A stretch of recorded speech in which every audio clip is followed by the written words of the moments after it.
ভারতের নতুন চালে বেহাল বাংলাদেশ এবার বাধ্য হবে ভারতের কাছে নত হতে। যত দিন এগোচ্ছে বাংলাদেশ সরকার ভারতের বিরুদ্ধে একের পর এক সিদ্ধান্ত নিচ্ছিল। শুধু তাই নয়, ভারতের মতো দেশকে হুমকিও দিচ্ছিল। সামনে বাংলাদেশের মতো দেশ একটা তো কিছুই না, কিন্তু যখন বাংলাদেশের বেহাল অর্থ ব্যবস্থা, একবারে ভিখারির অবস্থা, তখন ভারতের কথা মনে পড়ল। আর ভারতের সামনে নত হওয়া ছাড়া কোনো উপায় নেই। তার কারণে প্রথমবার হলো যখন বাংলাদেশের নতুন সরকারের পক্ষ থেকে ভারত নিয়ে অনেক বড় বড় কথা বলে বিপদে। শুধু ভারত নয়, রুশ আর অস্ট্রেলিয়ার মতো দেশ বাংলাদেশের বিরুদ্ধে বড় পদক্ষেপ নিতে চলেছে। আসলে বাংলাদেশ চীনের কোলে বসে মোহাম্মদ ইউনূস ভারতের বিরুদ্ধে একের পর এক সিদ্ধান্ত নিচ্ছিল, যার ফল তো বাংলাদেশের উপর পড়বেই। সম্প্রতি বাংলাদেশ ঝোঁকের বশে এই ভরা বর্ষা মরশুমে শারদ উৎসবের আগে ইলিশের উপর নিষেধাজ্ঞা আনে। হ্যাঁ,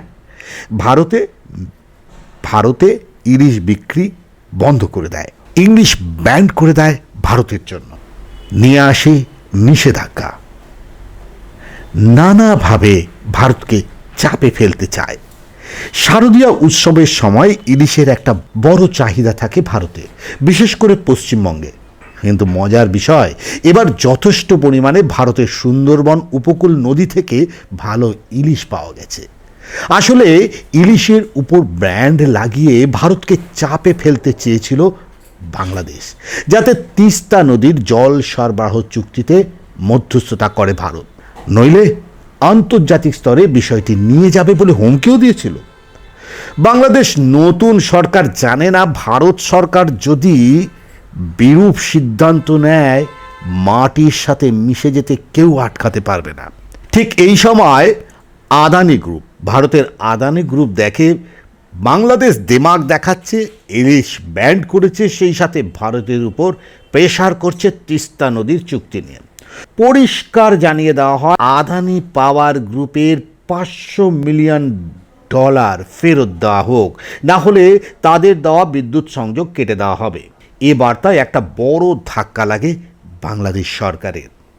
পাশাপাশি রুশ, অস্ট্রেলিয়া বাংলাদেশের সংখ্যালঘুদের উপর অত্যাচার দেখে সতর্ক করেন, কারণ 630 কোটি মিলিয়ন দিয়ে শেখ হাসিনার সময় চুক্তি হয়েছিল, সেই অর্থ দেওয়া হয়েছিল ধার হিসাবে।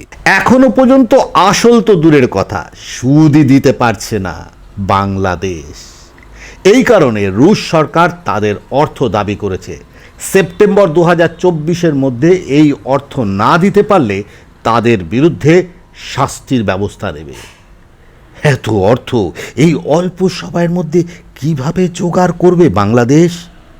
কারণ ভারতের সাথে তো সেই সুসম্পর্ক রাখেনি। সুতরাং বিপদ এখানেই শেষ নয়।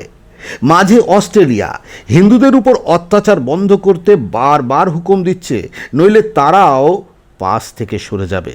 কারণ অস্ট্রেলিয়া থেকে বিদ্যুতের জন্য একটা বড় অংশের কয়লার যোগান আসে। সুতরাং বাংলাদেশের চারদিকে এখন ঘোর বিপদ। ভারতের কাছে কাকুতি মিনতি করা ছাড়া কোনো উপায় নেই। পাশাপাশি ভারত বাংলাদেশকে আলু, পেঁয়াজ, মশলাপাতি সহ অনেক কিছু পাঠায়। তা যদি বন্ধ করে দেয়, কি হবে বাংলাদেশের একবার ভেবেছেন? ভাবুন, ভাবার সময় হয়েছে।